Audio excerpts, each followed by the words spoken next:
Hey Elden gamers, welcome back. In this video, I am going to show you how to get cool weapons and a tanky ass Spirit Ash in the Taylew's Ruined Forge without getting a single hit probably from the enemies.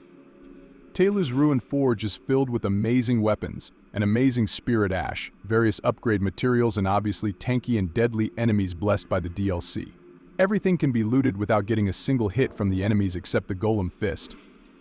This cool-looking hand weapon is dropped by the golems wearing it, and trust me, the drop is low, so you might have to farm a lot, but on the good side, you can get some upgrading materials if you can defeat them. I also struggled a lot to get this weapon. I will also show you some strategies to defeat these enemies in this video. I will show you some strategies on how to farm for Golem Fist. From the Grace, head inwards the cave and left, then right. You can get regular and low-level smithing stones from these living magmas. Drop from here.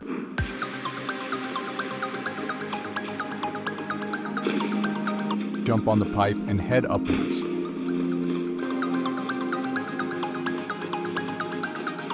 Once you reach the top of the pipe, you can see a golem chilling on your left. Golem smiths are really tanky, but they do have a weakness. There is a small hole on their back where attacks deal more damage. These golems are also susceptible to break their stance if they are hit a couple of times. You can easily defeat them if they are single. But in this place, there are two places which contain two golems, and defeating both would be very difficult.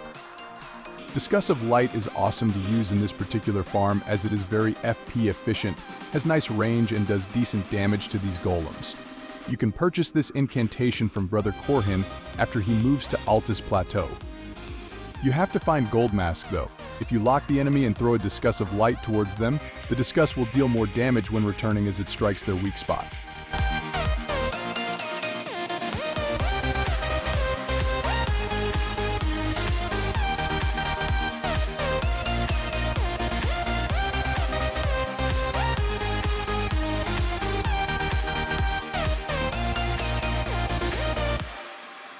I am very disappointed on the weapon because the heavy attack, when wielded by the player, has very little range, unlike with these golems who can throw punches from a mile ahead. I hope the developers show some love to this weapon too.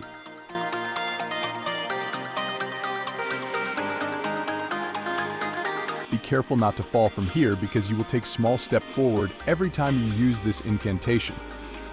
The other golem here will use the heavy attack of the Golem Fist much frequently if you make a close distance to him, so be careful about that. And trust me, they are hard to dodge and will stun you once hit.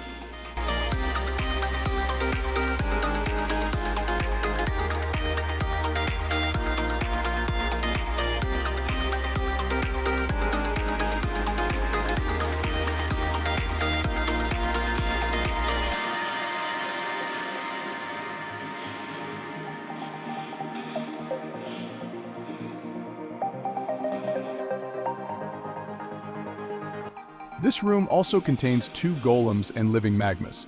The other golem, which is the weaker one, will throw living magmas at you, so watch out. This golem here will also use the heavy attack of the Golem Fist frequently, but he is the only golem here, so it would be not that difficult. Be sure to slay all these magmas before attacking the golem.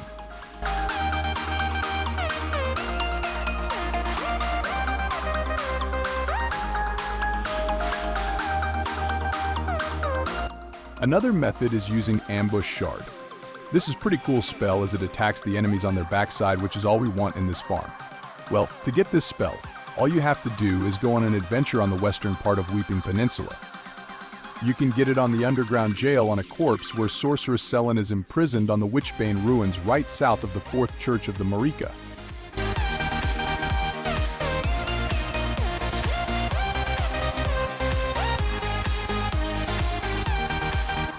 You can use this method if you don't have access to the Discussive Light incantation, as this spell is found early.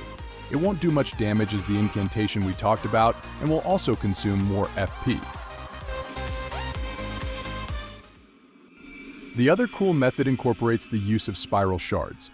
This spell will do more damage and break the posture of the golems much quicker, and will follow the targets.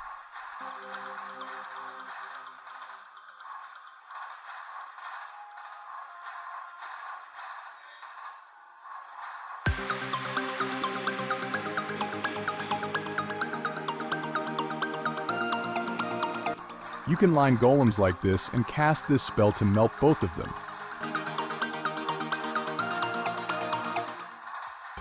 But on the downside, it uses more FP and requires completion of the Sorceress Selene questline.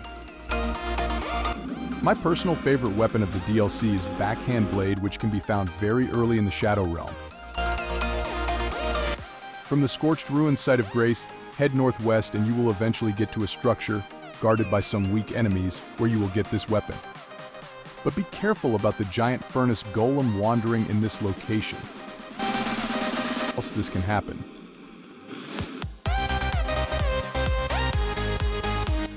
Once you get the weapon, upgrade it to a decent level, and it will carry you to the most of the DLC. Its Ash of War is very cool. Here I can show you how I defeated some of these golems using Backhand Blade.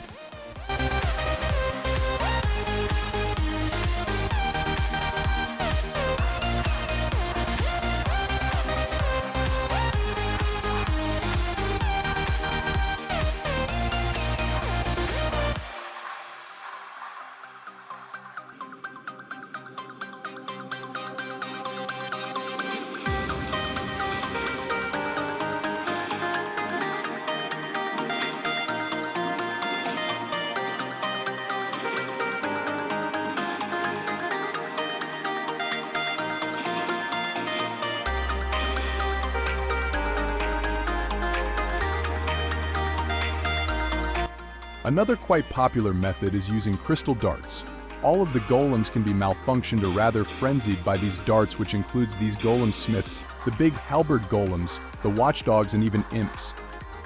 So if you see a pack of these golems, use these darts and stay at a distance watching them attacking each other.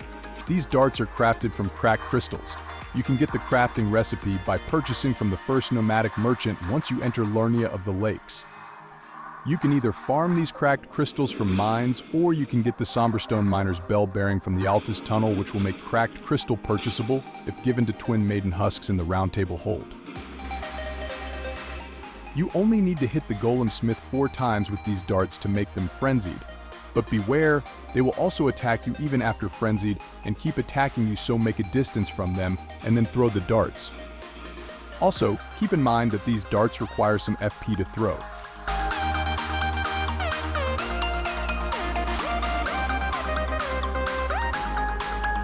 As you can see here, they are attacking each other but not dealing damage because the effect of the darts has worn out, so make them frenzied again.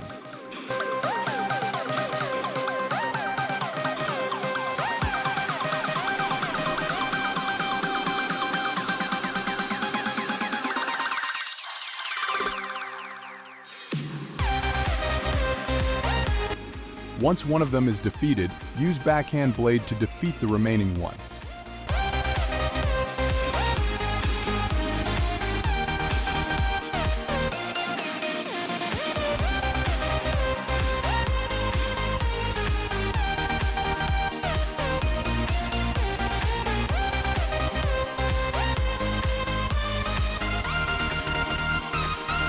Sometimes the golem on the ledge over there will just stay there after being frenzied.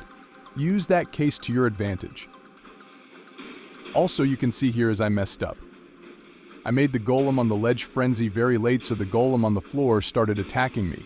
They won't attack each other now.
The reason I love this weapon is for its looks. It's a complete rock and also for its strong attack.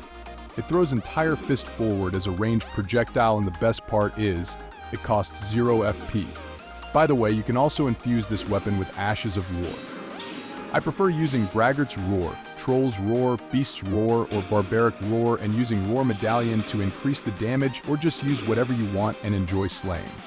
You can also infuse this with Cold with one of the roars and do some frost damage. Chilling rock.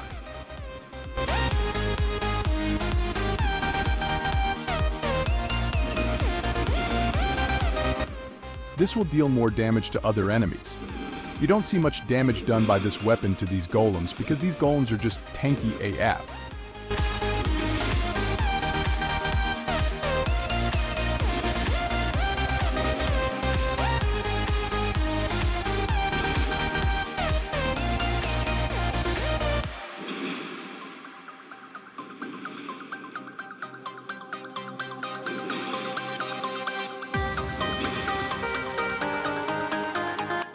You now have the Golem Fist. Why not use the Spirit Ash who wields it?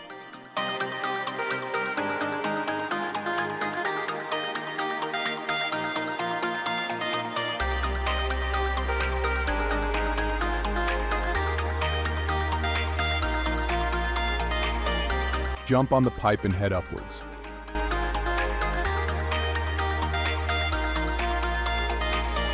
Once reaching the end of the pipe, jump right.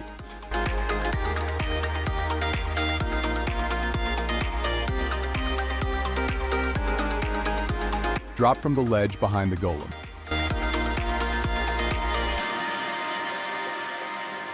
Take the ladder.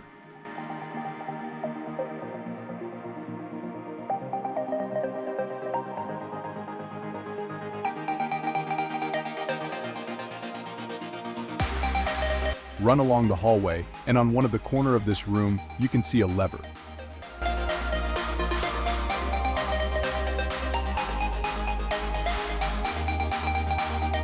After pulling the lever, the huge pipe or pillar will rotate partially about its horizontal axis, which will enable you to reach other locations in this forge. Now, jump on that hanging floor and jump on the floor beneath.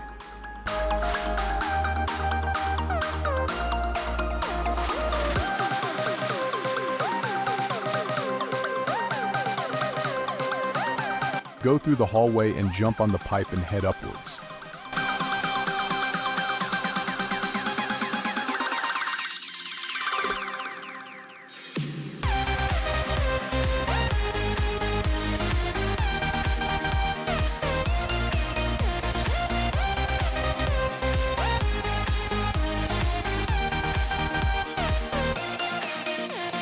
This time, jump on your left. The ladder will lead you to your destination. Interacting with this giant anvil or forge will give you the Spirit Ash. A portal will appear which will teleport you to the cave entrance. Thank you guys for staying till the end of this video. Do you know you can make the subscribe button glow nicely by just touching it? Why not give it a try right now? If you got something to learn from this video, please show us some love by giving a thumbs up to this video. It will be very appreciated. See you in next video. Till then, keep smiling. Bye.